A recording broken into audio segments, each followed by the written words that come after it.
Hello, beautiful soul. Mandy Keen here with Strawberry Shift to remind you that it's all about having enthusiasm for love. We are here celebrating day four of Celebrate Compassion. Today is all about our inner child. And this is deep work. So we are going to touch on it today. I don't know how much work you've done yet on your inner child. If you've done nothing, then I'm excited for you to begin this journey.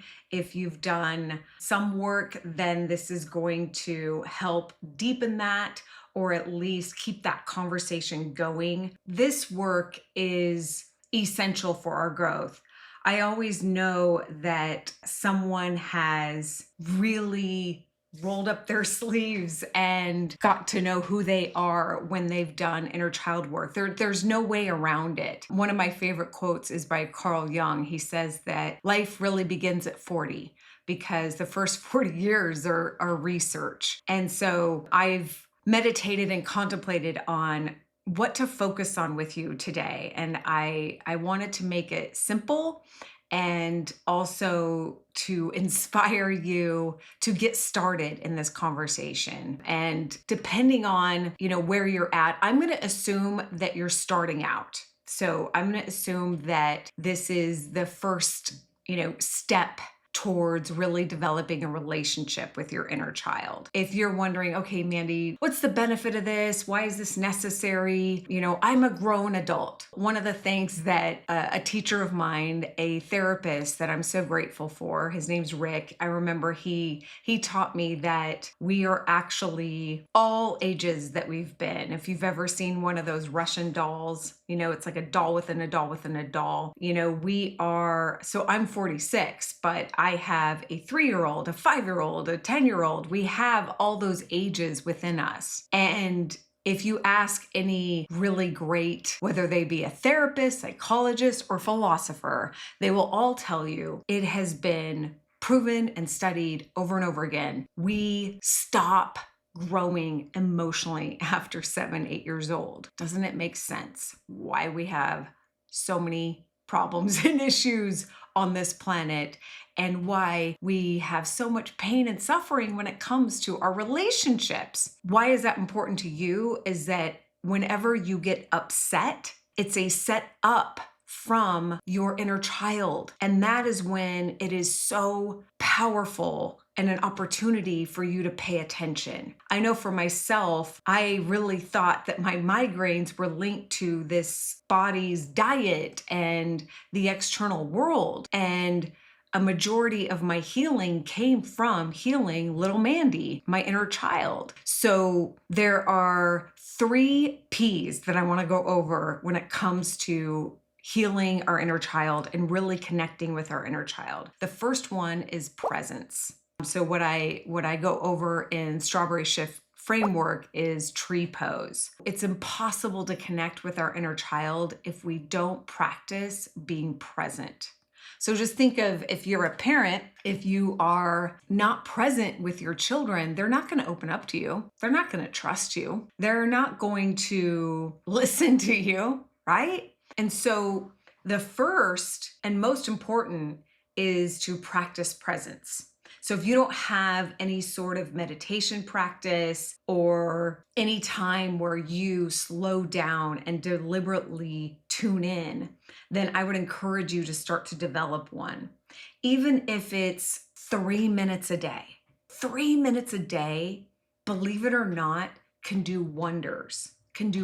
So it's about being present. And one of the best things to do is that whenever you're upset, so whenever we're triggered, whenever we're upset, again, it's a set up from our inner child. It's like they're pulling on your sleeve going, hey, pay attention. You're getting like upset, angry, emotional.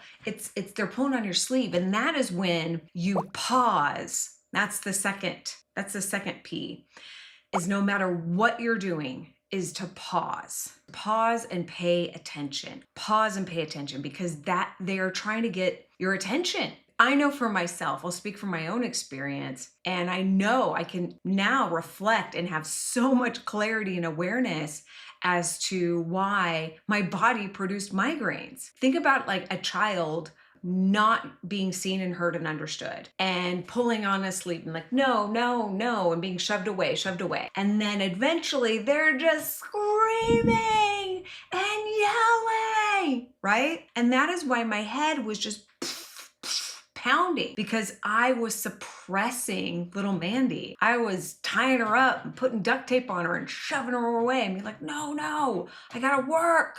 I gotta focus. I gotta be responsible. No, our needs don't matter. My voice doesn't matter. Your needs don't matter. And I was so cruel to her. Now, I wasn't conscious of this, right? Until I started to slow down and I started to become more present and I started to pause. So being present, pausing and paying attention. And then I was like, oh my gosh, she became the most important person and the most important. So whenever I got upset, I was like, whoa, okay, I need to pay attention to this. Sometimes it wasn't appropriate based on like if I was in public or, let's say I was on a live group Zoom call, I wouldn't necessarily stop the Zoom call or break down in tears right then and there, but I would make a note of it and I would promise her, I hear you and we are going to take care of this. And I would keep my word. And if someone was mean or cruel to her, I set a boundary with them. And that's why I had to let go of a lot of people in my life who I really loved so much and cared about so much.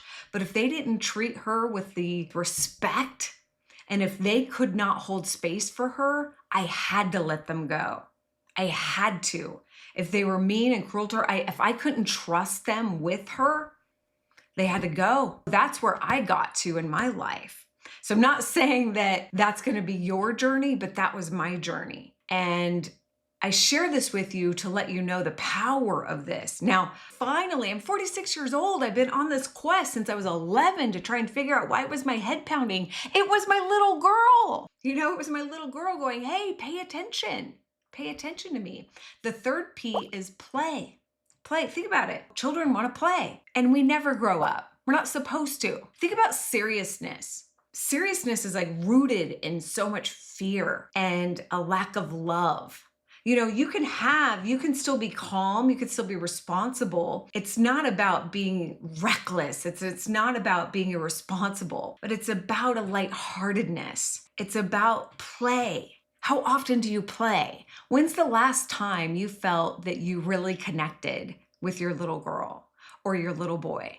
When's the last time you felt like you really gave your inner child that space? One of the things that I bought myself that my little girl really loves is this rainbow crown. Don't you love it? She loves rainbows. That's why I have this beautiful rainbow tattoo. She loves rainbows and of course strawberries. Sometimes when I just want to play and I'll just walk around the house, like I kid you not, with this rainbow crown. And then I have a friend who gave me this wand.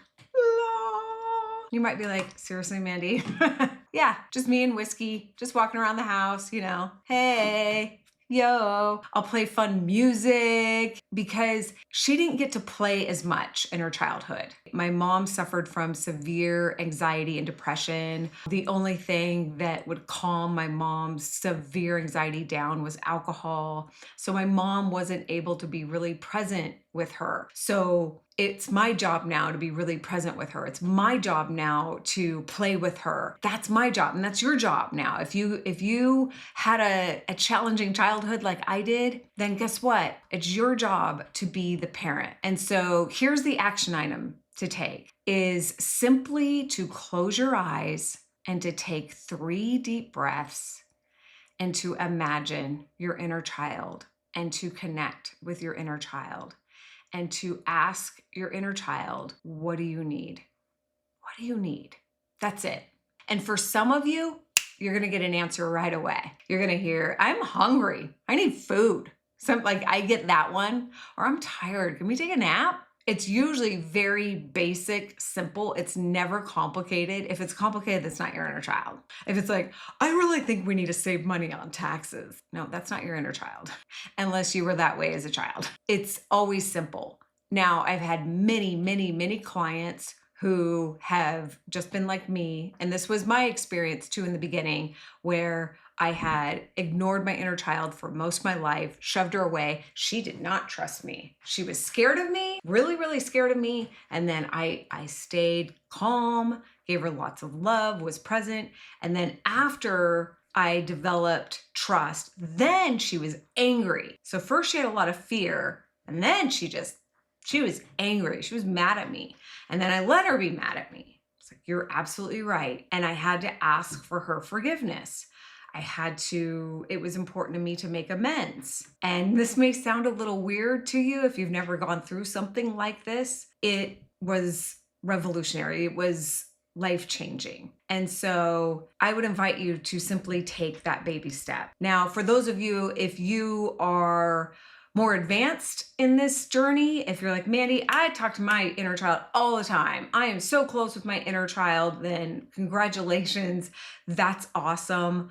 Then I would invite you to ask your inner child, what's the next level? How can you deepen that relationship? I would ask your inner child, what's the next level of play? Because, that creativity and that play, there's always another level. It's really about, I just recently watched the documentary about Steve Martin, and there was a really beautiful quote towards the end that he talked about. I don't remember who he was quoting from, some great philosopher. It was like the key to happiness, the key to dying happy was adventure. The adventure is not places, the adventure is people. And I believe that the more in touch we get with our inner child, the more that we are able to get in touch with other people's inner child. And so maybe for some of you, it's about getting in touch with the inner child with your spouse, or the inner child with some of your friends. So I invite you to really go within and get in touch, and wherever you're at, honor it. If you feel like sharing, I would love to hear what comes up for you and to support you. Some great movies, documentaries to watch if you want to stay in this conversation. My favorite movie that does such an inspirational, beautiful job of this is the story of Elton John, Rocket Man. Mwah! Oh my gosh, it's so good, so good. It starts with him as a child, and then it ends with him healing his inner child. So good. Rocket Man, one of my favorite movies. Jennifer Lopez did one recently. I bawled because it was all about healing her broken heart, and it's called This Is Me. And there's a scene where it shows her connecting with her little girl. Oh, so good, really good. And then another one that's not as obvious, but if you pay attention, there is a lot of references to his inner child and what happened to him in childhood, is the movie about Johnny Cash, Walk the Line. So if you notice, these three people, very, very famous, Jennifer Lopez, Elton John, Johnny Cash, they all had very tragic, hard childhoods. They healed them. They went through a process of healing them. And then there's cautionary tales, like the movie about Judy Garland. She never integrated. She never healed her little girl. And Elvis, he had a very tragic childhood and losing his mother. He never got to heal that wound. And so there's examples of what it looks like when we heal it, and there's examples of the cautionary of what happens when we don't. So this is important. Day 4, I'm so happy you're here. I look forward to hearing your story. Take care, my friend.